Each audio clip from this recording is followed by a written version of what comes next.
Bonjour à tous, mon nom est Catherine Marcotte et bienvenue à cette émission d'Info Warwick. Aujourd'hui, on rencontre notre conseillère municipale au siège numéro 3, Madame Amélie Heinz. Ensuite, nous allons à la rencontre de Charles Martel, qui est sur le comité d'embellissement de la ville de Warwick.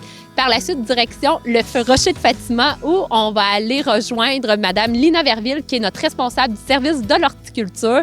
Puis on va en profiter après pour vous présenter un extrait de la conférence de presse qui a été faite le 6 septembre dernier pour dévoiler la programmation de la maison musicale de Warwick.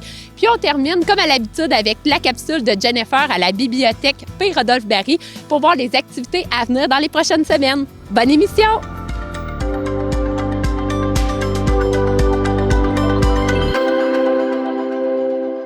Bonjour, Madame Heinz. Bonjour. Donc, Amélie, on ne se gêne pas, moi je suis comme ça.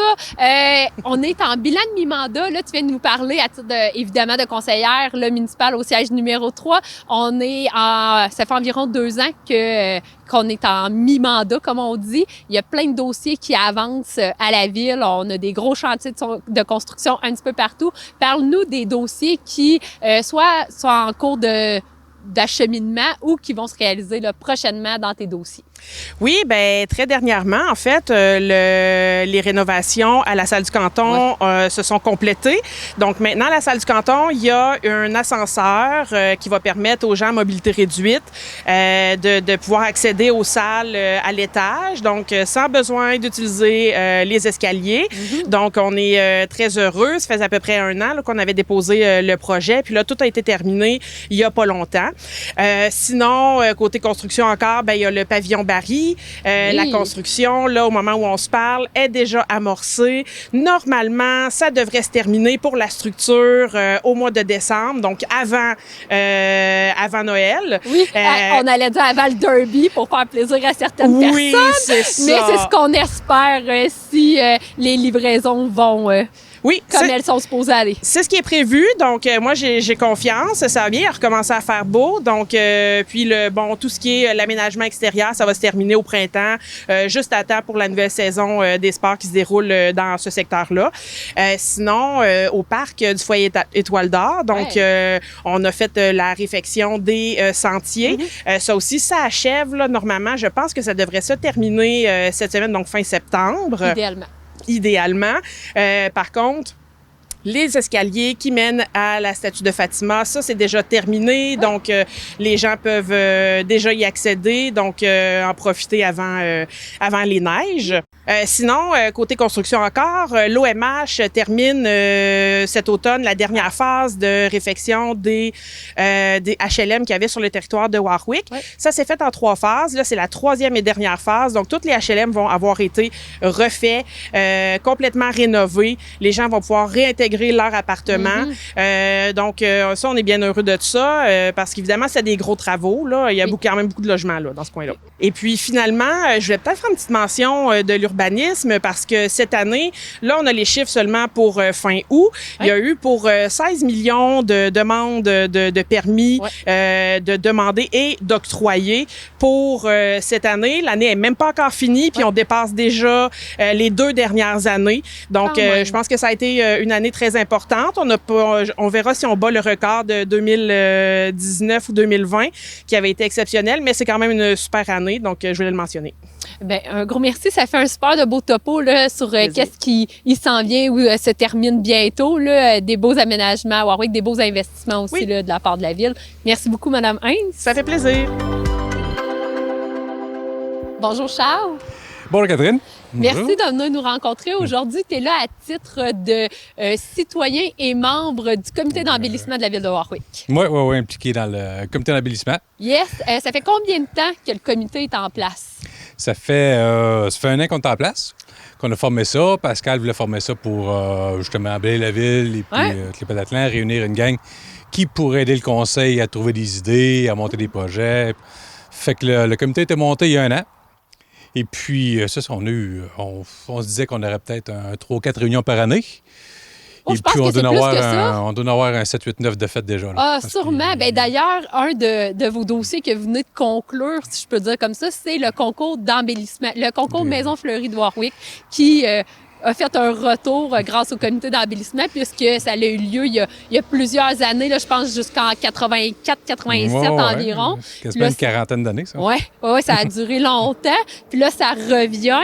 Explique-moi un petit peu, là, on a décerné plusieurs lauréats. Qu'est-ce que c'était les catégories de ce concours-là? Le concours qu'on appelle le concours des maisons fleuries, ça s'appelait comme ça à l'époque. Ouais. Et puis, on a gardé le nom aussi, le nom des fleurs qu'il y a là-dedans. Ouais. C'est sûr qu'il peut y avoir plein de choses, de maisons bien construites, de maisons bien belles, mais c'est maisons fleuries qu'on a gardé comme titre. Et puis, on a inclus les industries, les commerces, les maisons. Oui. On a les balcons fleuris aussi, parce que des fois, il y a des appartements où les gens se donnent, ils font des miracles avec le balcon. 100%. Et puis, on a les fermes fleuries aussi, qui souvent, il y a beaucoup de beaux aménagements là, qui sont là. On a 14 lauréats qu'on a qu'on a remis il n'y a même pas une semaine, il y a 5 jours. Oui. Et puis, des gens qui avaient une très grande fierté. Et puis, c'est un projet qu'on va sûrement monter. On va essayer de monter peut-être à un autre niveau, rajouter des choses, parce que les gens nous ont demandé des spécifications. OK. On l'a fait d'une manière plus générale, plus facile, plus abordable. Bien, les critères, on a essayé de varier ça, c'est bien entendu. C'est eux autres qui pourraient être un peu plus larges, là. C'est sûr qu'on avait la variété des choses, la propreté de l'entretien là-dedans. Oui. On avait les couleurs et puis la grandeur d'aménagement. OK. On avait des critères qui étaient comme généraux. Oui. Et puis, ça peut être plus raffiné aussi pour avoir un jugement qui est plus précis puis qui est mieux, parce que les gens qui ont dit « vu telle chose, je vais arranger de telle manière, puis j'ai un élément construit qui était là, la roche, ça fait beau, tout ça », mais il n'était pas considéré dans le critère cette année, on était plus d'une manière générale. On a commencé, puis c'est ça. Et puis, c'est ça, on veut se raffiner là-dedans aussi, peut-être, dans les critères, puis on a vu que les gens aimaient ça. Vraiment. Moi-même, quand j'ai fait la tournée, il y a des gens qui m'arrêtaient, puis ils me disaient « Ah oui, vous faites ça, puis c'est le fun, puis allez-vous regarder ça, puis de telle manière, j'ai fait ça. » Puis les gens étaient assez précis dans leurs choses. Oui. Ça fait que faut regarder ça, puis juger ça comme il faut. Les fleurons s'en viennent. L'évaluation va se faire en 2024. On est à 4 fleurons. Lina le mentionne, notre responsable du service de l'horticulture, mais on est à 15 points d'obtenir un 5e fleuron, ce qui est très peu. Ça demande des efforts de plus. Puis je pense que le concours en fait partie. Le comité d'embellissement va aider. Puis explique-nous un petit peu, c'est quoi les retombées? C'est quoi les fleurons du Québec? Parce qu'on sait qu'on va aller en chercher un 5e, on en parle. Oui, ça va augmenter la beauté du paysage, mais qu'est-ce que ça donne concrètement un petit peu plus? Les fleurons, la retombée, une question de fierté, c'est bien entendu pour la ville. Le reste, bien, il y a ça qui va nous guider la ville, quoi faire de mieux, parce qu'on parle d'embellissement avec les fleurons. Mais au-delà de ça, il y a toutes les implications sociales que la ville et les citoyens peuvent faire. Oui. Tous les programmes d'échange de vivaces ou les programmes de récupération, tout ce qui touche à l'environnement est jugé par les fleurons. C'est pas rien que les fleurs rouges, bleues qui sont belles, pas belles. Oui, je pense qu'il y a un sentiment aussi de rassemblement, de souder ensemble. Je pense qu'il y a un esprit de rayonnement puis de fierté collective, si je peux le dire de même. Oui, bien c'est ça qui va arriver ensuite. C'est sûr qu'il y a une publicité, le tourisme que ça peut emmener ou tout ça. Ouais. Pour moi, c'est si je fais une ride de vélo, que je prenne marche, j'aime ça aller n'importe où puis il y a quelque chose de beau. Moi, c'est ce que je veux, c'est comme ça c'est ce qui me motive. À Warwick, on est très près de ça. Là. Il n'y a pas beaucoup d'endroits à Warwick qui sont laids là, à 360 degrés. Là. Vraiment beau. Fait que les fleurons, c'est ça, en fin de compte, ça nous amène une belle place où on va pouvoir avoir un bon touriste qui peut nous aider. Oui. Mais c'est un bel endroit pour vivre, en fin de compte. On le fait pour les citoyens, puis les premiers à profiter, c'est ceux qui vivent dedans, puis c'est nous autres. Écoute, ça fait le tour du comité d'embellissement des fleurons. Un gros merci, Charles, d'être venu nous rencontrer. Puis on aura certainement la chance là, de s'en reparler pour faire la promotion, soit du prochain concours ou des autres initiatives du comité d'embellissement. Bonjour, Lina. Salut Catherine. Merci de venir nous rencontrer. En fait, aujourd'hui, on voulait parler, on est ici au Rocher de Fatima qui a bénéficié là, d'une subvention découlant du PRIMA, donc de nos politiques sociales là, du MADA, pour venir faire la réfection des sentiers et d'une partie du Fatima au niveau d'ici. Explique-nous un petit peu qu'est-ce qui a été aménagé. Bien, ici, c'est les marches qui ont bénéficié de la subvention. On les a fait faire en pavé avec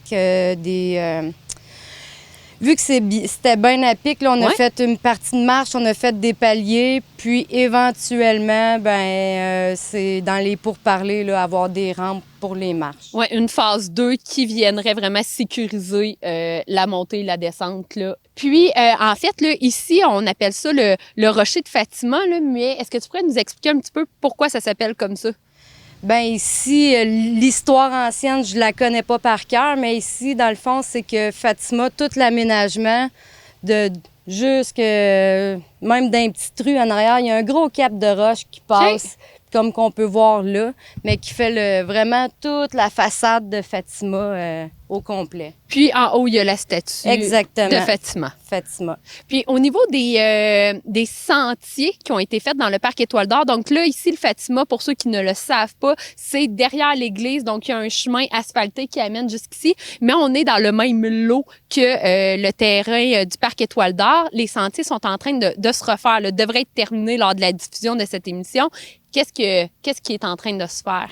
Mais dans le fond, les sentiers ont été élargis pour l'accès plus facile des citoyens, des chaises roulantes. Il va être tout en gravier. Oui. On enlève l'asphalte. De roche. Poussière de roche, exactement. Pour l'environnement, c'est moins... Comment que je pourrais dire ça? Tu sais, l'asphalte, c'est moins naturel que de la pierre. Oui. C'est pour ça qu'on a décidé de les faire en pierre. Puis c'est plus durable dans le temps, étant donné qu'ici, il y a des travaux à refaire, on n'aura pas à arracher l'asphalte et à recommencer. Exactement. Vu qu'on a beaucoup d'arbres dans le parc, à cause des racines, là, les racines vont pouvoir travailler plus aisément aussi, puis ça brisera pas tout le sentier. Super.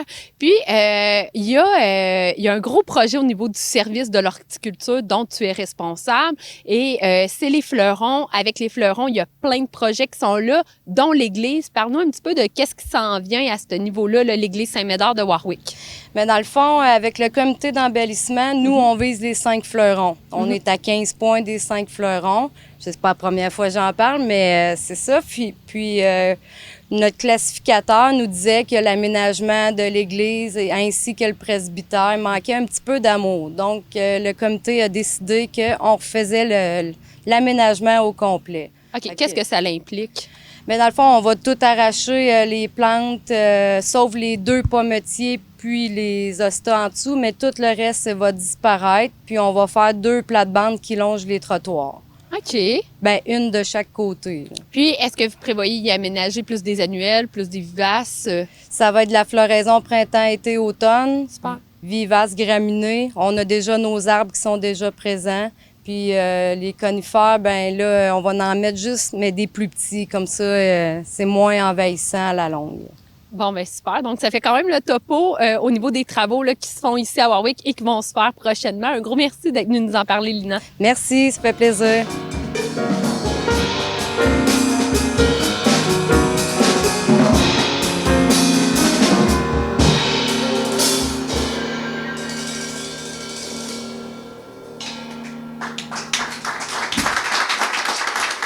Hey, merci. Bienvenue à la présentation de notre prochaine programmation dont on est vraiment très fiers. Maintenant, comme on vous l'a un petit peu annoncé dans notre lettre d'invitation, on a le privilège aujourd'hui de recevoir un grand mélomane, une personne qui a toujours su partager l'amour de la musique.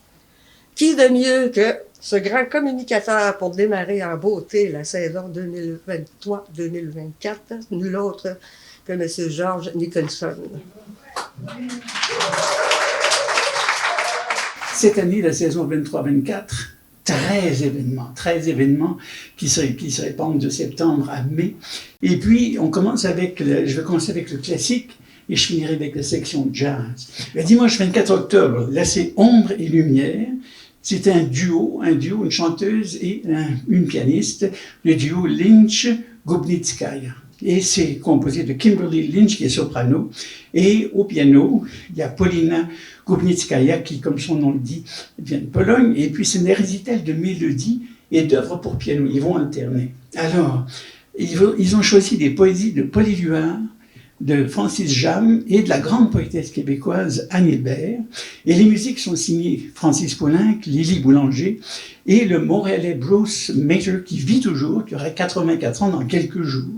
Ils vont alterner avec la sonatine de Ravel et la nocturne de Chopin. Alors donc c'est un récital, chant et voix, ne pas manquer, le 24 octobre. Et puis on continue avec le 12 novembre, là ça, l'ensemble Renouveau. Et le titre du concert s'appelle Contes et légendes. Alors, Contes et légendes, c'est 5 musiciens, 2 sopranos et un trio, violon, violoncelle, piano, qui se sont réunis et qui ont construit tout un répertoire, tout un programme à partir des contes de fées et à partir des Mille et une nuits. Autrement dit, des personnages comme... Je vais m'arranger pour parler plus loin, ça doit être épuisant d'entendre le pouf-pouf.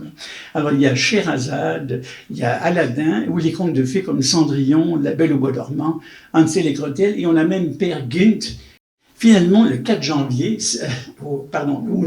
au mois de janvier, on annoncera ça en décembre, parce que c'est le conservatoire qui, à chaque année, choisit les meilleures étudiantes, les meilleurs étudiants, les meilleurs musiciens potentiels de la génération future, qui les choisit et organise des séries de concerts qui s'appellent le conservatoire hors les murs. Et ça va, évidemment, la rentrée, c'est maintenant, et ils vont choisir ce qu'il faut, et puis la programmation sera annoncée. Le 5e concert de la saison, dimanche 25 février, sonate poétique. Ça, de toute façon, je pense que vous allez refuser du monde, René, parce que c'est un programme extraordinaire. Il y a le clarinettiste Jean-Guy Boisvert, ça c'est une chose, et lui, il commande plein d'œuvres. Lui, c'est quelqu'un qui veut que son répertoire s'étende, que son instrument rayonne. Alors, c'est un pilier de la communauté des clarinettes. Et il y a le pianiste Philippe Prudhomme, qui est un type vraiment formidable. Et depuis quelques années, ils organisent des tournées avec la poésie. Donc, sonate poétique, où cette fois-ci, on aura le grand Pierre Lebeau. Connaissez-vous Pierre Lebeau? Si vous connaissez tous Pierre Lebeau, et si vous ne savez pas que vous le connaissez, quand vous allez le voir, vous allez dire « Ah, c'est lui !» C'est une force de la nature. C'est simple, j'ai l'impression que les murs vont être trop étroits, le plafond sera sans doute trop bas pour lui. C'est un type exceptionnel. Et puis, il y a un jeune comédien, lui, qui s'appelle Simon Daniel Boisvert, et ce qu'il présente, c'est un concert 100% québécois. C'est-à-dire autant les textes, les poèmes, que les musiques. Il y a un poème de Paul Éluard pour ne pas faire raciste. Alors là, on va retrouver des poèmes d'Émile Nerligan, de Saint-Denis Garneau, Anne Hébert, Fernand Ouellet, qui lui, il a maintenant 92 ans et il vit toujours. Et puis des musiques d'Alain Perron, entre autres, Nicolas Gilbert, Silvio Palmieri qui vient de nous quitter, Serge Curie et Isabelle Panton. Tous ces des noms qui vous sont inconnus, ce sont des compositrices, des compositeurs québécois d'ici. Et puis finalement pour le classique, le dernier concert de la saison, l'avant-dernier, le 17 mars, on aura Élan romantique avec Jean-Michel Dubé. Il va faire 4 impromptus de Schubert, les 3 intermédiaux puis 117 de Brahms, la value d'Obermann de Liszt qui fait comme personne. Et puis finalement, dernier concert de la saison, et on retourne à l'orgue, on retourne à ce magnifique instrument. Si vous ne connaissez pas Philippe Bélanger, pour le résumer, disons qu'à 27 ans, elle a été choisie comme titulaire de l'orgue Becquerat, 5 claviers, enfin un instrument monstrueux. C'est un personnage assez spectaculaire, assez surdimensionné, avec un ego aussi grand qu'un orgue. Je pense que ça va très bien avec les 616 tuyaux. Alors je pense que ça vaut la peine, ne serait-ce que de le voir se déchaîner sur un clavier, ça vaut le déplacement.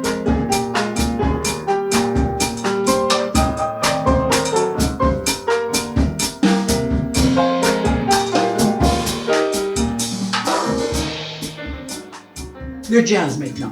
Alors, on a 6 événements, donc 6 samedis soirs à 20h qui vont avoir lieu. Le 21 octobre, il y a, et là c'est ce qu'on vient d'entendre, Joel Diaz avec Arturo Zegarra, qui lui est un Péruvien. Alors, Joel était évidemment cubain.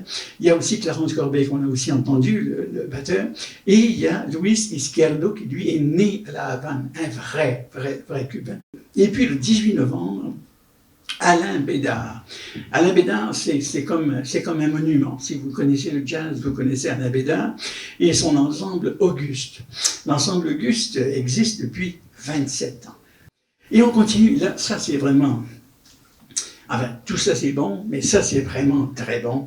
C'est Tory Butler en trio avec Morgan Moore et Wali Muhammad, qui est à la batterie, contrebasse, bien sûr.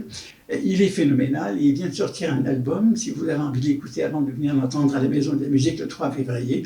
Ça s'appelle One of the Others. Le samedi 2 mars, Yannick Rieu. Là encore, Yannick Rieu, c'est comme... ça fait tellement longtemps qu'on entend son nom qu'on imagine qu'il est mort. Eh bien non, il vit encore, il est là. Et c'est Generation Quartet. Yannick Rieu a pris de jeunes musiciens qui vont lui montrer comment faire du jazz. Et lui, il va simplement jouer, comme il a toujours joué. Et ils vont se dire, finalement, les vieux, c'était pas si mal. Alors, vous voyez un peu la rencontre des générations. C'est donc le Generation Quartet qui sera ici le 2 mars avec Jonathan Caillé au piano, Guy Boisvert à la contrebasse et Louis-Vincent Hamel à la batterie. Alors, ça, c'est... Et puis, le dernier concert, ça, c'est du bonbon, là encore. Vraiment, Marc, je sais pas si vous avez des budgets, mais ça, vous avez du gros stock. Lorraine Desmarais, et sa suite, Street Beat Suite. C'est simplement Lorraine qui a, comme je dis Lorraine parce que je la connais, elle a composé une suite pour son ensemble qui est avec Alec Walkington et Camille Bellil à la batterie, toujours contrebasse batterie. Et puis, c'est 8 mouvements, 8 sections où elle se promène au Québec. C'est un jazz québécois. Et tout ça, ce sera à Warwick, donc pendant la saison 23-24. Bonjour Jennifer. Allô Catherine! Donc, aujourd'hui, tu viens nous parler de la programmation qui s'en vient pour le mois d'octobre à la bibliothèque P-Rodolphe-Barry de Warwick. Exactement. Donc, on va parler de ma programmation que l'Halloween arrive en grand pas en plus. Donc, ça va être la thématique du mois. Oui, exactement. On va faire des petits bricolages puis des belles petites activités d'Halloween. Donc, le 13 octobre, on a un bricolage à apporter à la maison. Donc, je fais des petits kits que tu viens chercher pour ton enfant, que tu peux reproduire à la maison. Tu as rien de besoin, tout va être dans le petit sac. Puis, ça va être un beau petit fantôme que tu pourras accrocher dans la maison. Donc, pour avoir accès au petit sac, c'est important d'appeler, de téléphoner pour réserver? Exactement, c'est super important parce que moi, je vais prévoir les sacs d'avance. Puis, si tu veux ton sac, il faut appeler. Je vais en avoir de spare, mais on aime mieux avoir le nombre juste. Parfait. Après, la prochaine activité, c'est le 16 octobre avec Madame Pat, dessin et aquarelle. Les places sont limitées, mais appelez d'avance, puis vous allez avoir votre place. Puis c'est super intéressant. Il va avec les thématiques de la saison. Donc, c'est des beaux dessins qu'on peut voir là, en pratique. Puis c'est gratuit. C'est gratuit. Le 18 octobre, cours de guitare avec Yann Olivier. Comme ça fait 2 fois là, qu'on a un cours avec lui, super intéressant. Il y a des personnes qui peuvent apporter leur guitare, mais si tu n'as pas de guitare, on t'en prête. Puis on a aussi les ukulélés là, qu'on peut prêter, que Yann Olivier s'ajuste là, dans le cours. Puis les gens pourraient amener aussi leur ukulélé, là, en même titre que leur guitare. Exactement. Super. Le 27 octobre, English Tea Time with Games. On pratique notre anglais, hein? Oh, yes. Avec Pierrette. Oui, with Pierrette. Donc, voilà. Fait que, important, on réserve notre place. Les places sont illimitées. Puis, c'est ça, on prend le thé et on joue à des jeux en anglais. Super. Puis ça, c'est vraiment pour tous les niveaux. Exact. Même si tu es un expert ou tu es débutant, tu es le bienvenu. Parfait. Le 27 octobre aussi, on a la décoration de cupcake. Donc, pour les enfants là, jusqu'à 12 ans, on va décorer le cupcake en Halloween, là, thématique Halloween. Exact. Le 31 octobre, une nouveauté à la bibliothèque, c'est l'Halloween, bien sûr, et c'est important que nos enfants viennent nous voir. Donc, on va faire bonbons ou livres. Donc, l'enfant... ils auront le choix. Oui, exactement. L'enfant aura le choix de choisir des bonbons ou un livre. Puis là, tu vas être... la bibliothèque est fermée. C'est important de le mentionner. Donc, tu vas être installé à l'extérieur. Exactement. Puis, je ne passerai pas inaperçu. Vous allez me voir. C'est bon à savoir. Le 1er novembre, cours de guitare encore avec Yann Olivier. Le 3 novembre, c'est une pédagogique à l'école. Donc, on fait une activité dans l'après-midi, extraction, jeu d'évasion, sur le thème du manoir, là, pour un peu poursuivre avec l'Halloween. Puis, c'est sur table. Puis, c'est important de savoir que si vous voulez venir avec vos enfants, il faut qu'ils soient vraiment accompagnés d'adultes parce que des fois, les questions sont un peu difficiles là, pour les enfants. Tu dirais que ça s'adresse à quelle clientèle d'âge environ? Plus adolescente, mais c'est les jeunes peuvent venir quand même avec les parents. Ça peut être une belle activité. Parfait. Le 4 novembre, notre heure du compte. Donc, super, on va y aller dans la thématique surprise. Je donnerai pas d'indice cette fois-ci. Donc, heure du compte à 10h avec un bricolage par la suite. Puis là, heure du compte, on avait parlé d'une clientèle environ 3-4 ans jusqu'à 7 ans environ. Oui, environ, exactement. Le 6 novembre, les lundis techno, à chaque début de mois, comme vous êtes habitués, là, les lundis techno, que ça prend vraiment de l'expansion, puis on est vraiment content là, de pouvoir... la popularité. Oui, c'est ça, puis on voit l'utilité de cette activité. Oui, donc on rappelle que les lundis techno, en fait, les gens peuvent venir te voir avec outils électroniques. Oui, tablette, liseuse cellulaire, portable. On y va vraiment. Peu importe les questions, là, je t'ai vu faire des comptes Facebook, aider à avoir accès au courriel, ces choses-là. Exact. Donc, les gens pas se gêner. Non, exactement. Réserver. Réserver, super important. Puis, ce que je conseille aussi, là, c'est quand on se parle des fois, là, écrivez vos questions sur un petit papier puis apportez-le lors de l'activité. Comme ça, c'est plus facile de se rappeler de nos questions puis on n'oublie rien puis le cours est plus productif comme ça. Parfait. Le 8 novembre, atelier de minumotricité, qui est une nouveauté, là, on l'a fait les mois passés. Super intéressant. Donc, vous appelez pour réserver. Il y a quelques plages horaires. Oui. On passe du temps ensemble, moi et votre enfant et le parent. Puis, on travaille la motricité fine, la motricité globale, tout dépendant là, de ce que je fais là, la journée. Puis, C'est environ 30 minutes. oui, je m'en souviens environ 30 minutes. Puis, on respecte là, le niveau de l'enfant. Là, c'est super important. Parfait. Et pour conclure, le 10 novembre, on a une conférence voyage le thème est l'Ouest canadien. Oh, cool. Fait qu'avec Pierre-Luc Côté. Donc, il va parler de son expérience là, dans l'Ouest canadien, qu'est-ce qui est des places recommandées, non moins recommandées, puis vraiment avoir plus d'informations sur l'Ouest canadien qui est super accessible aussi là, pour partir en voyage. Là. Bon, puis on rappelle que toute la programmation, elle est gratuite. Oui. Numéro de téléphone pour réserver. Le 819-358-4325. Vous pouvez aussi réserver sur la page Facebook. Puis, n'hésitez pas à nous laisser des commentaires si vous avez des idées d'activités. On a une boîte de suggestions à l'intérieur que vous pouvez nous laisser vos idées d'activités.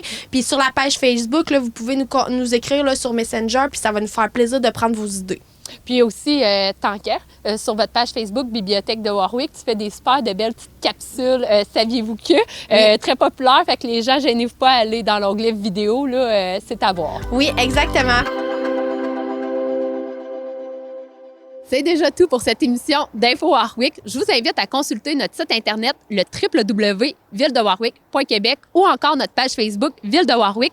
J'en profite aussi pour vous inviter à la semaine de prévention des incendies qui aura lieu du 8 au 14 et notre service Incendie de Warwick a prévu une collecte de sang ainsi que le fameux festival qui va se dérouler le samedi dans la journée. Ce sera directement à la caserne. Pour avoir toutes les informations de la programmation, rendez-vous sur leur page Facebook Service Incendie Warwick. Je vous remercie d'avoir été à l'écoute et on se retrouve le mois prochain pour une autre émission d'Info Warwick.